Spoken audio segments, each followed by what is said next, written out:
Greetings. Welcome to the Win Good Sports podcast. My name is Jeff Goodwin, known as Professor Win Good. I am a former university professor, hence the use of professor, with over 30 years of teaching and administrative experience. I earned a PhD degree in kinesiology, which is the scientific study of human body movement, and have published over 70 research papers. Sometimes I am called Dr. Goodwin, Dr. Jeff, Dr. J, which is an insult to the real Dr. J, Dr. G, Doc, and even Chuck. And that is a story for a different time. Recently, I founded Win Good Sports and serve as president. Win Good Sports is a sports consulting agency designed to help athletes maximize their potential. Win Good Sports is specifically designed to help golfers in most aspects of the game. Win Good Sports has experience in all facets of the game of golf, from tournament scheduling, tournament preparation, tournament travel, golf statistical analysis, to how to schedule practice to enhance your skill level. As I stated earlier, I'm a former university professor with over 30 years of teaching and administrative experience. I have taught courses that can help you, the golfer, the parent of a golfer, or simply someone who wants to better understand how golfers think and understand why they do what they do. In my courses, I use the research approach to answer questions to find the best approach to enhance motor skill acquisition. Here are a few examples of courses I have taught. Motor behavior, which is a field of study devoted to understanding how humans control their movements and learn motor skills. And motor learning, which is a field of study aimed at understanding the way in which the processes that aid movement are developed and the factors which enhance or hinder this development. The goal of the Win Good Sports podcast is simple. Simple is a theme you will see throughout Win Good Sports. The goal is to share valuable information to help you in your golf journey. It does not matter if you are a very young golfer or a more experienced golfer. The podcast is designed to provide an educational experience to you. It does not matter if you are a parent of a young junior golfer or that of a more experienced golfer. The podcast is designed to help you too. To achieve this goal, there will be podcasts addressing different aspects of golf. I have selected topics, hopefully informative, that can help you. Most podcasts will involve interesting guests for the purpose of providing an educational experience based on what they have learned. That is, these guests will provide personal and practical information to help you. Golf is hard. There will be ups and downs, and more down periods, and even more down periods. Golf is hard. There will be up periods too. It is a journey, and this podcast is meant to help you on that journey. For the inaugural episode of Win Good Sports podcast, I have invited two guests. Today's guests are Binny Lee and Noah Goodwin. Both are professional golfers. Binny has status on the Epson Tour. Noah has status on the Korn Ferry Tour. Both took very different routes on their journeys to their respective tours. Both have a wealth of information they will share in future podcasts. I am sure you have heard the idiom, been there, done that. Well, Benny and Noah have been there and done that. And they are still doing it, and they have more to do. Today's topic is meant to set the foundation for future podcasts. That is, this episode is an introduction. Today's topic is an introduction. Who are we? I hope you find the podcast interesting and informative. Benny, thank you for joining me today. I will start with you. Thank you for having me. Why golf? For me, I've played a lot of sports growing up. Not really competitively, but I think I realized I did enjoy golf more after the years of competing as a junior and just growing confidence. And I really did become passionate about the game after seeing how good I was and how much more potential I did have for the future. And it's also a sport where it's not played on a court. You know, the measurements aren't the same. You're playing on a different course every week. You have a different shot. And the mental side of it is absolutely insane. Just playing under pressure and being able to win a tournament under pressure or a shot under pressure and just accomplishing and overcoming that is a feeling that is indescribable for me. Okay, thank you. Noah, thank you for joining me too. Always. It's your turn. Okay. Why golf? I would say that golf was the only sport that whenever I was very, very young and kind of a smaller kid that I could excel at for the fact that it wasn't measured off. It was simply measured off how much work you put into it. There are a million different ways to play this game. Sure, you can bomb it and hit it really, really far and have an easier time, or you can go the short, accurate route. There's a million different ways to play, and it's about owning your identity with the game and just growing that skill set that makes golf individual to you. Okay, interesting. Benny, when and how did you get started in golf? I started around the age of 10. My dad was an amateur golfer and introduced me to the game. I will say it was not something I chose for myself. It was kind of forced upon me. Having both parents be competitive athletes, they wanted me to succeed in some sport. So they eventually chose golf. And yeah, I just remember going to the range with some U.S. kids clubs, just whacking it out there, always complaining how hot it was and stuff like that. But that's my beginning of golf. Thank you. Noah, Mm-hmm. when and how did you get started? The win is always a little iffy since I've hit plastic golf clubs in the backyard whenever I was a year old. I do remember whenever I was 7, I said, I'm going to play the sport professionally. So I guess that's kind of how it all started.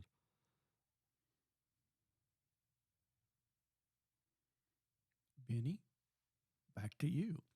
Please explain your experience playing kids golf. And I'm referring to golf when you're younger than 12 years old. Think of the question as the early years of golf. What was it like? I'm not gonna lie, I didn't like. Can you explain? My dad had a student at his studio that was a PGA teaching professional at El Dorado Country Club in McKinney. And for some reason, every drive, I would get super nauseous. I think I was just so anxious. And I'd end up being basically sick. So I had to endure that and go through the lessons. And yeah, my dad just was like, you know, you're going to play golf. I'm going to give you your practice schedule. I wouldn't say it was as serious then, but I just remember playing one U.S. Kids event when I was like 11, and this girl, she shot like 36 and I shot 52, and I was happy with it. I was like so proud of myself, but it was not the happiest of moments, I'd say. Noah, Describe your experiences playing kids golf. Um, Grueling. The courses were way too long for me, and I was really just like a scrambling golfer. I wouldn't reach any of the holes in regulation at all, and it was just I was putting on either a short game clinic the entire time, or you were really watching a little kid struggle out there the entire time. There wasn't really an in between of the two. Um, but it really taught me a lot of resilience in those years, how to just own your own game, how to keep your head down and just trust in the process that you believe in and don't look back. Benny, just out of curiosity, did you play any other sports during your childhood? I played a lot, not really like competitively. The one sport that I did do regularly was taekwondo. That's what my parents did. They had a studio and they were masters and they taught.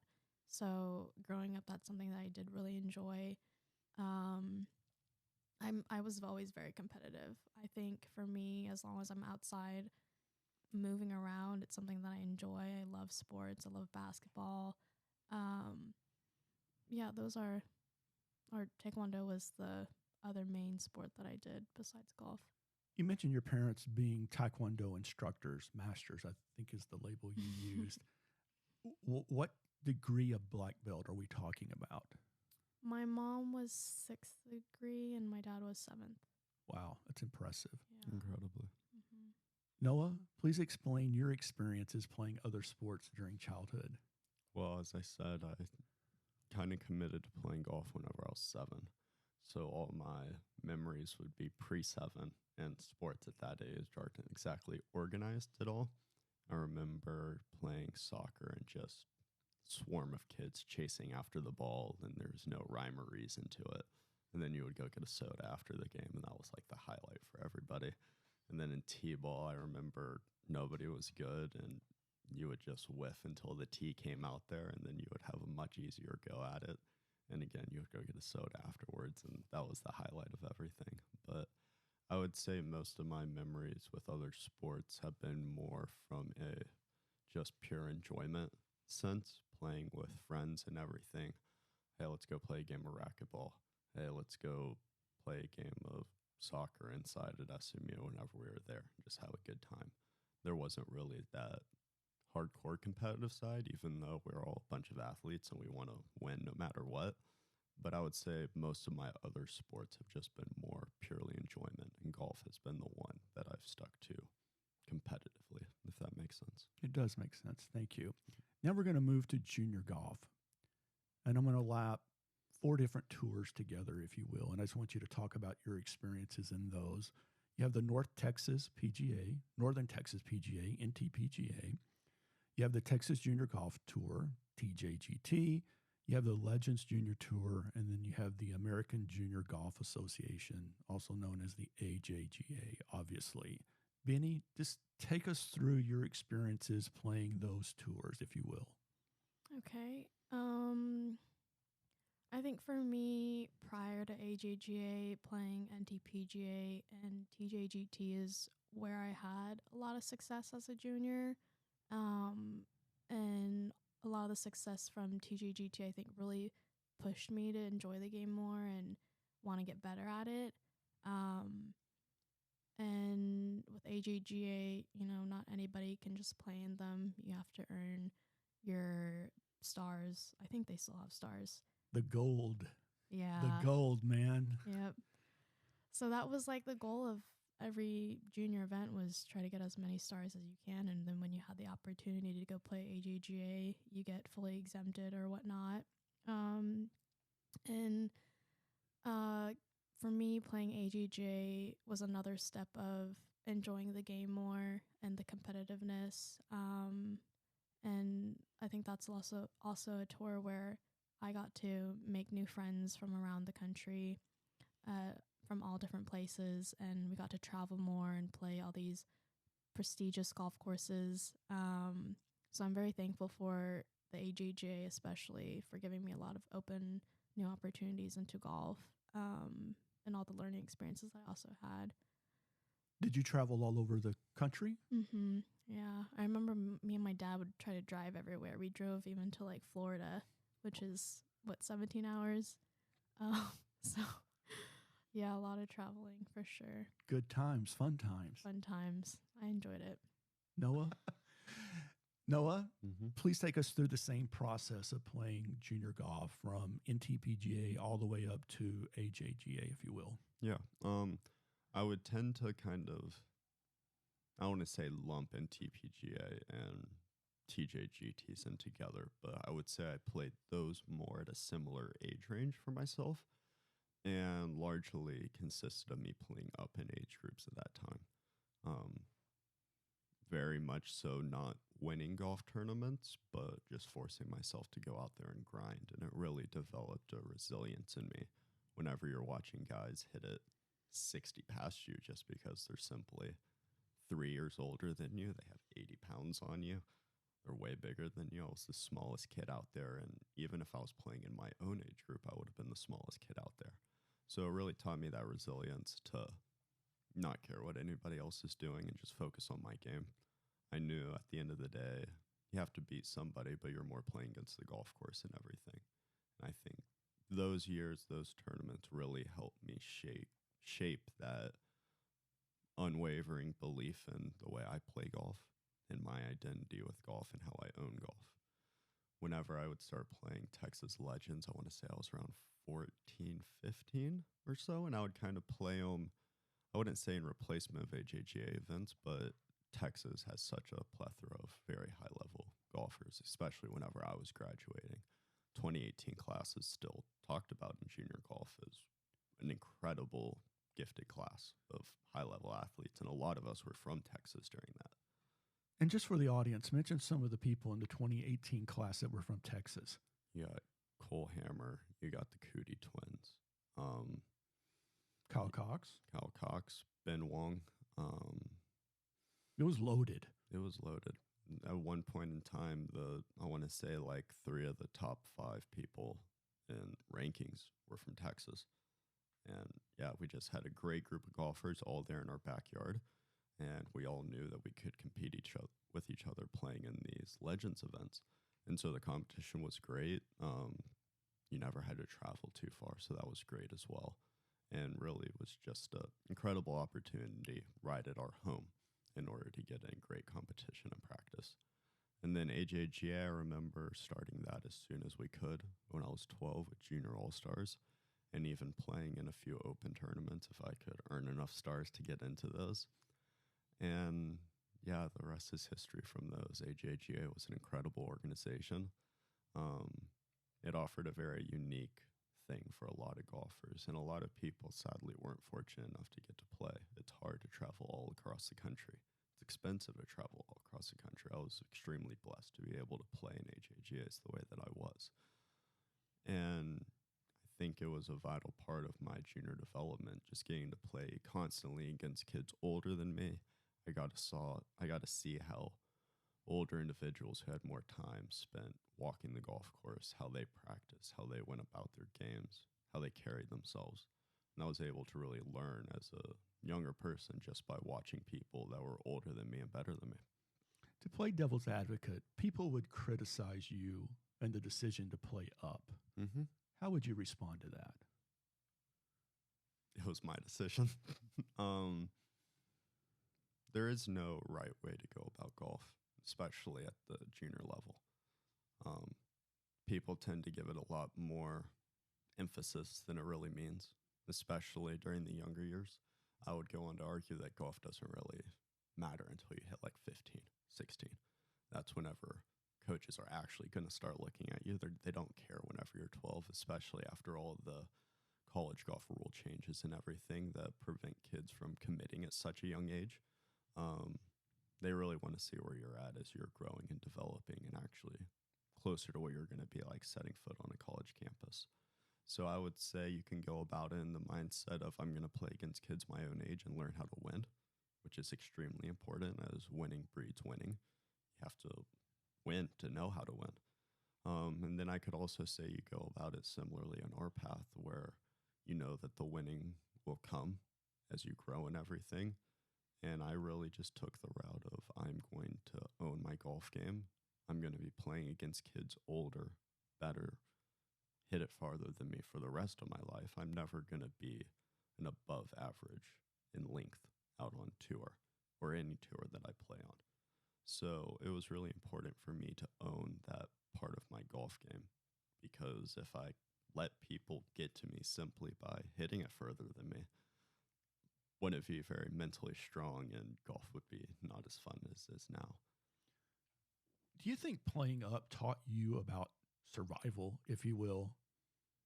I mean, you're out there against bigger kids, taller, stronger, way more, longer golf courses. And you're either going to have to survive, if you will, learn the grind of it all, or you're going to post a really high number. Yeah, I think the surviving part is definitely a real thing. You go out there sometimes on a golf course and you know you don't have it that day. It's the fickle part about golf. You can wake up one day and go fire the best round of your life, and wake up the next day and feel like you've never held a golf club before and have no idea where the golf ball's going. And sadly, on those days, you still have to go out there and put up a number because you're still in a tournament. They don't give you, hey, you can take today off and figure it out tomorrow. You just got to go with what you got. And I think that's a very mentally challenging thing to do, to kind of have that I don't give a shit attitude. I'm just going to give what I have today. And I'm not going to focus on the fact that it's not the best, or that maybe somebody else is hitting it better than me or hitting it further than me. At the end of the day, all you got to do is put the golf ball in the hole. You just got to figure out your way of doing that. Doesn't need to be pretty. Doesn't need to look good. Just about getting in the hole. No pictures on the scorecard.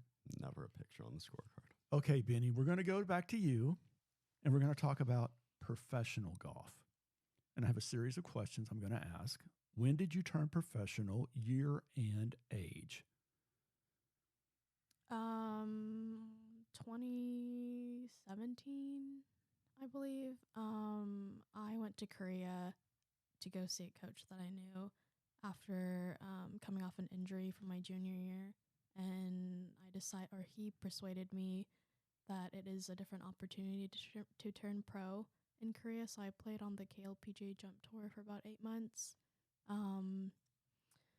That was interesting. It was quite of an experience, but I think it definitely helped and shaped me who I am at the same time. Age is 19. 19. Or I think it was 18 because my birthday's in July. So it was 18. right before that. So that kind of leads to the question, explain your experiences playing college golf. No college golf. So straight from junior golf to professional golf. Yeah, I was kind of thrown into a pool of sharks at an early age. I committed to play for A&M, but I think we all knew that I wanted to just turn pro instead of going to college at that time. So please explain your experience. Please explain your experience up to this point playing professional golf.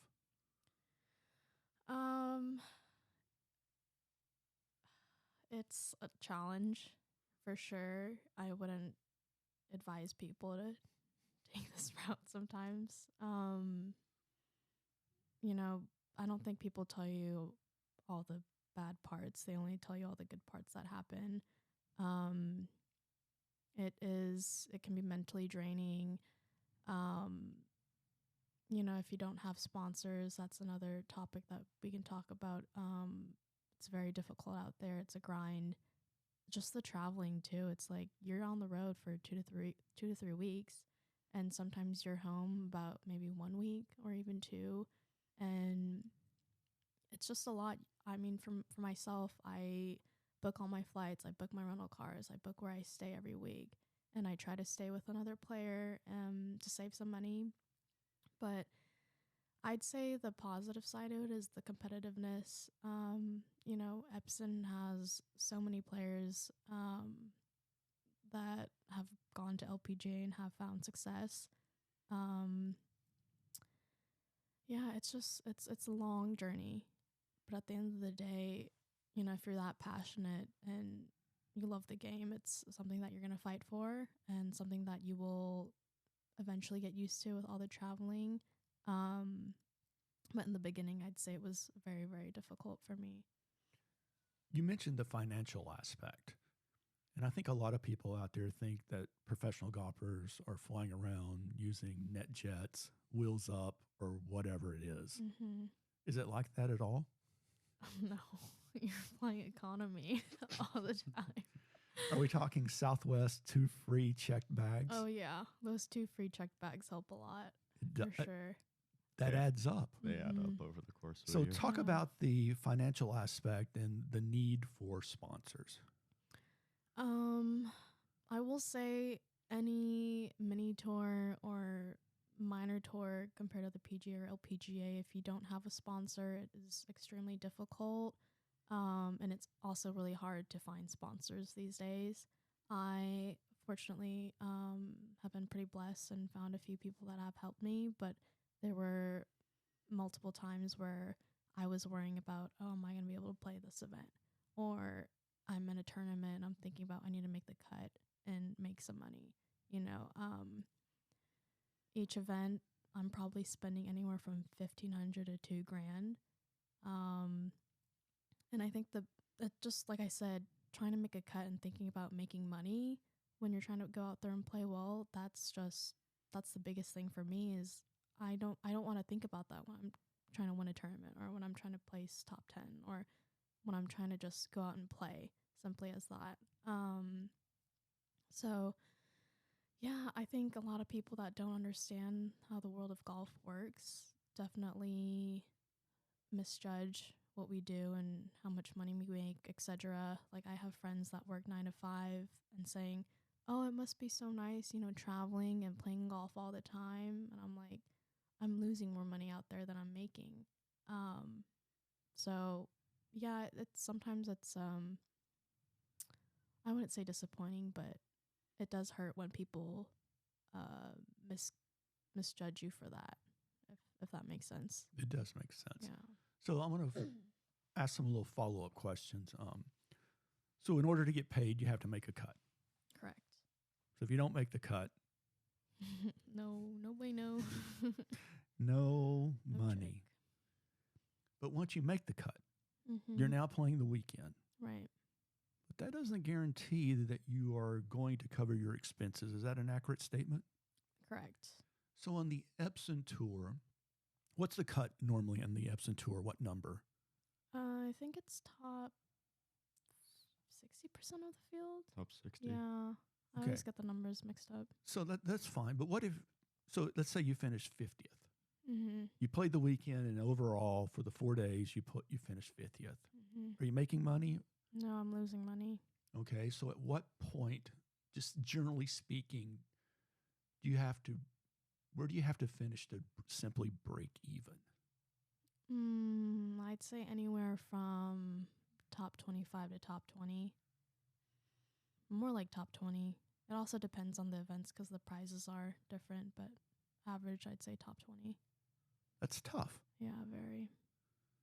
The best part of being a professional.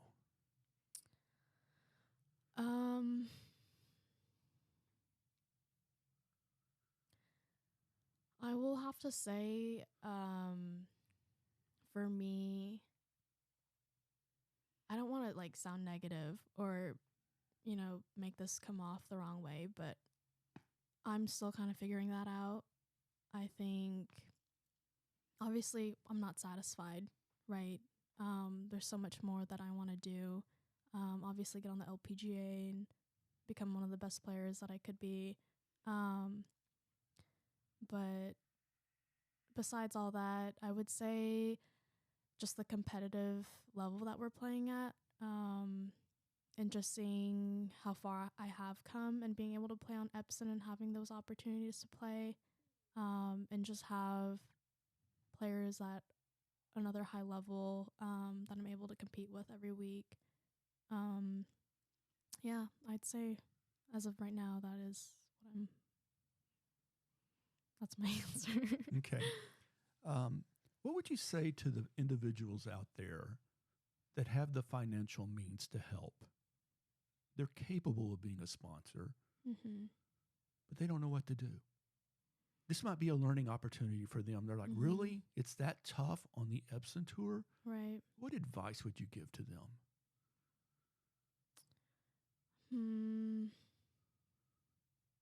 I've never been asked this, but I will say you could maybe, go on the website, see how certain players are playing. A lot of our social medias are out there, and hopefully they can reach out to players individually if they'd like on social media, or if they're playing in charity events. There's a lot of pros that do play in charity events. That's how I actually met one of my sponsors. Was I was paired with him, and he said he saw a lot of potential, wanted to help out. So that's another way. Yeah, that's all I have right now.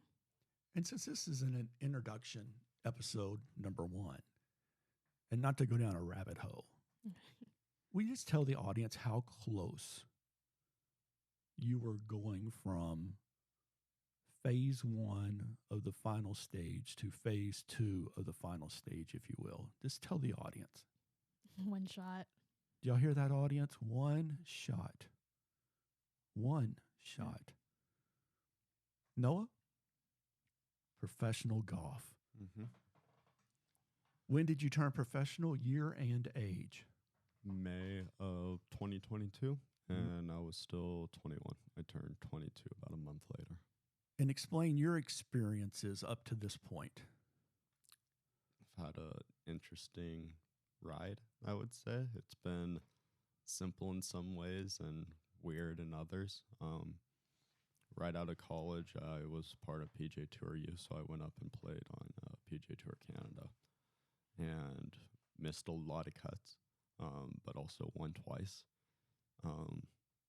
It's been a roller coaster, and then I was able to go to final stage to try to earn more Korn Ferry status after I finished 3rd on the money list in Canada, and I got sick at final stage and lost like 14 pounds in 3 days. Just couldn't move at all, just awful. And so it's been an interesting roller coaster of a year. I've learned a lot. I've been in a lot of experiences I've never have been in before. I got to see an entire new country in one summer. It's been a wild ride, but it's been pretty cool. Talk about the worst part of being a professional. I would say the traveling is hard. Why? Because there's so many reasons to it. From the simple answer of you're not at home. And I think that answer means a lot more than a lot of people realize, especially whenever you're going 3 weeks on, week, maybe 2 weeks off, 3 weeks on, and you're spending more time gone than you are back. Friendships tend to take a hit from that. It's hard. You're not with family. You're not with the people you love. You can't go to your favorite restaurant. You can't sleep in your own bed. It's the little things that kind of add up and take a toll over time. You're not as comfortable on the road, and it's impossible to be as comfortable on the road. You're on the road. It's not supposed to be comfortable. And the best part of being a professional? I think the simple answer is why we all play the game, the competitive side, the winning aspect. We've all worked really, really hard to get here, and we're rewarded in the way of we get to play against some of the best competition in the world. At the end of the day, even if we don't make it to LPGA and PGA Tour, we're still in the top 0.00001% of golfers on the entire planet. And we get to play against other golfers that are in that exact same percentile. You get to test your game for what you've been working on your entire life. You get to see how good you really are and what you need to do to get a little better. And yeah, that's the rewarding part. It's just going out there and trying to win. I appreciate you both sharing your experiences for the audience. I found it interesting. The final segment of the Win Good Sports podcast is quick reactions. Quick reactions to 20 random topics. Binny, please respond to the following. How would you describe yourself in one word? Learning. Texting or talking? Talking. Favorite drink on the golf course? Water. Go-to music? R&B. Favorite holiday? Christmas. Flag stick in or flag stick out? Out. Is it wrong for a vegetarian to eat animal crackers?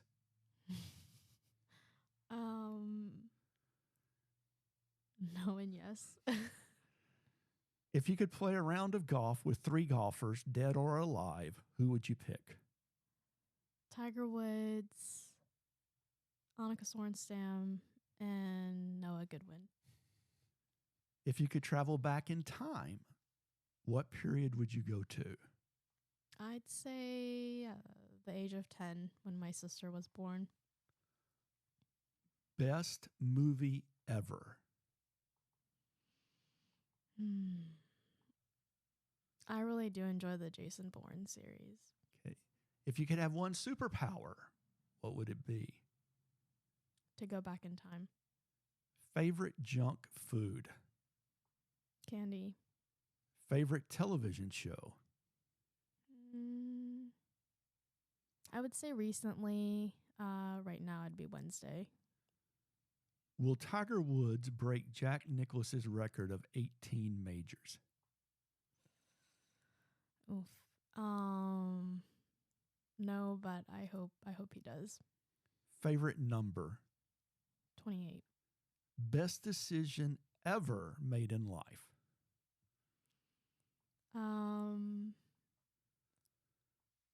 Pass. What's something you could eat for a week straight? Kava. If you could have a mulligan in life, what would it be? I don't believe in mulligans because at the same time, like, I wouldn't be where I am. How long does it take for you to hit a golf shot? Not very long. Who inspires you and why? I'd say my mom. She, compared to anybody else that I know besides Tiger Woods, I think she has one of the most strongest mentality, and just she's the most selfless person I know. All right, Noah, here we Okay. go. How would you describe yourself in one word? Balanced. Texting or talking? Talking. Favorite drink on the golf course? Water. Go-to music? Hip hop, R&B. Favorite holiday? Christmas.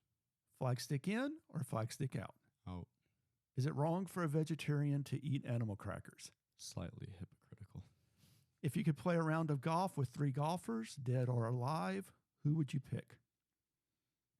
Tiger, Jack, my dad. If you could travel back in time, what period would you go to? Ancient Greece. See the Pantheon and everything like that. Best movie ever? Shawshank or Inception. If you could have one superpower, what would it be? Read minds. Why? That's Nosy so at times. wrong. More just for people like I don't like beating around the bush about a lot of stuff. I think just being straight up is the right way to go about a lot of stuff, and I think it would save a lot of time and a lot of conversations and everything. Just get to the point and move on. Favorite junk food? Candy. Favorite television show? Breaking Bad. Will Tiger Woods break Jack Nicklaus's record of 18 majors?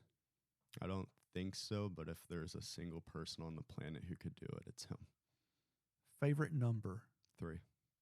Best decision ever made in life? Not graduating college early. Staying an extra semester. What's something you could eat for a week straight? Korean barbecue. If you could have a mulligan in life, what would it be?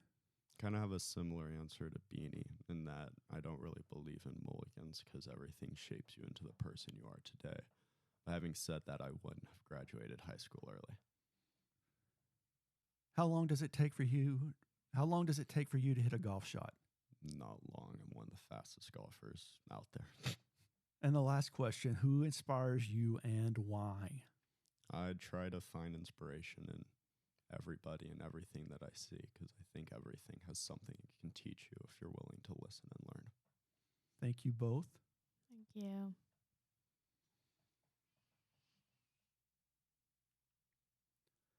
Thank you for being part of the podcast. A special shout out and huge thank you to Binny and Noah. I appreciate you all joining me today. If you enjoyed the podcast or found the information helpful, then please let me know. On YouTube, please like, comment, subscribe. If you are on your favorite listening app like Apple Podcast, Google Podcast, or Spotify, then please subscribe. Please visit the website, wingoodsports.com, to learn more about Wingood Sports and the services offered.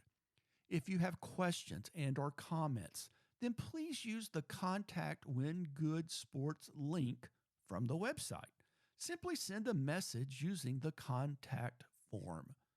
Also, if you have topics for other podcasts, then please email them using the contact form on the website.